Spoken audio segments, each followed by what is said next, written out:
હાડકાનું ભાંગવું એટલે કે ફ્રેક્ચર એ ગંભીર સ્થિતિ છે. આ કટોકટીની પરિસ્થિતિમાં તરત જ યોગ્ય પ્રાથમિક સારવાર તાત્કાલિક મેળવવી ખૂબ જ જરૂરી છે.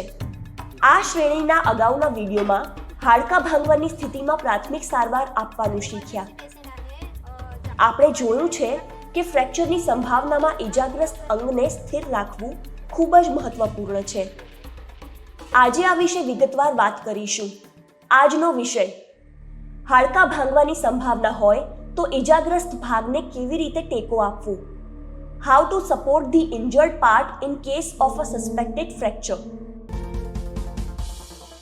હાડકાં ભાંગવાની સંભાવના છે, પરંતુ રમતમાં મોટી બહેને તેને ચલાવી પણ લીધી. આ એક મોટી ભૂલ છે. જો હાડકું ભાંગી ગયું હોય તો આનાથી સ્થિતિ વધારે ખરાબ થશે. આંતરિક ઘા થવાની સંભાવના પણ હોઈ શકે છે અને ભાંગેલા હાડકાં પર દબાણ આવવાને કારણે ક્રેક એટલે કે તિરાડ પણ વધી શકે છે.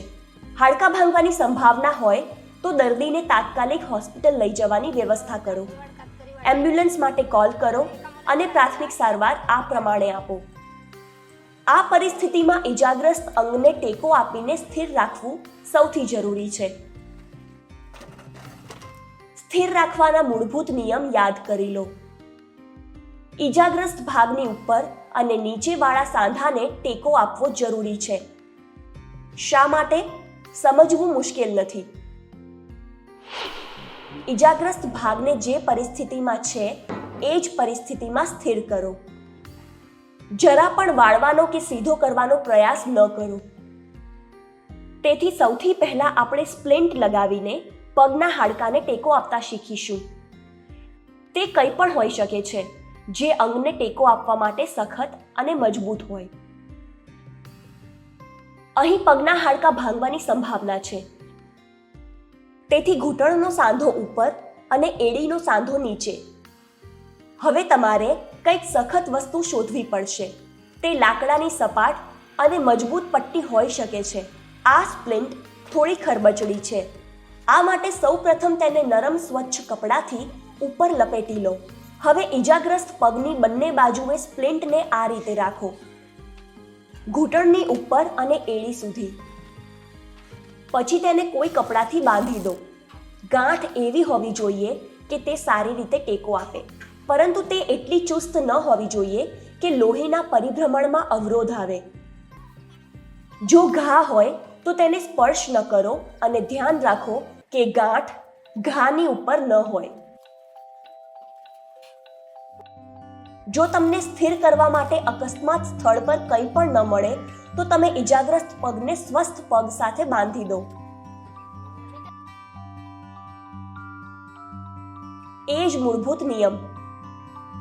ઉપર અને નીચેના સાંધાને સ્થિર કરવાનો છે અને ધ્યાનમાં રાખો કે ગાંઠો તંદુરસ્ત પગની બાજુમાં હોવી જોઈએ. ગાંઠ બાંધ્યા પછી એકવાર ખાતરી કરો કે પગનો રંગ અથવા તાપમાન બદલાયું નથી. જો કોઈ તફાવત હોય તો ગાંઠને જરા ઢીલી કરો. આ રીતે ઈજાગ્રસ્ત પગને સ્થિર કરો અને ટેકો આપ્યા પછી તેને એક એલિવેશન આપો, એટલે કે આવી રીતે કોઈ પણ બેગ કે કોઈ વસ્તુની ઉપર રાખો. ધ્યાન રાખો કે આમ કરવાથી દુખાવો વધવો ન જોઈએ. એમ્બ્યુલન્સની રાહ જોતી વખતે દર્દીને શાંત અને સ્થિર રાખો. તેમની પરિસ્થિતિ પર નજર રાખો અને ઠંડા શેક આપતા રહો. ચાલો હવે જોઈએ કે હાથનું હાડકું ભાંગવાની પરિસ્થિતિમાં ટેકો આપીને અંગને કેવી રીતે સ્થિર કરવામાં આવે છે. અહીં પણ પ્રાથમિક સારવારનો ધ્યેય ઉપર અને નીચેના સાંધાને સ્થિર કરવાનો છે. ઈજાગ્રસ્ત ભાગને સ્પ્લિન્ટ અથવા કોઈ પણ મજબૂત વસ્તુથી ટેકો આપો. તેને કપડાથી બાંધી દો. સ્પ્લિન્ટ લગાવ્યા પછી કાપડની સ્લિંગ બનાવીને યોગ્ય ટેકો આપી શકાય છે. આ રીતે મોટા કપડાને ફોલ્ડ કરીને ત્રિકોણાકાર બનાવો. ઈજાગ્રસ્ત કોણીથી હાથના કાંડા સુધી કપડાને આ રીતે રાખો.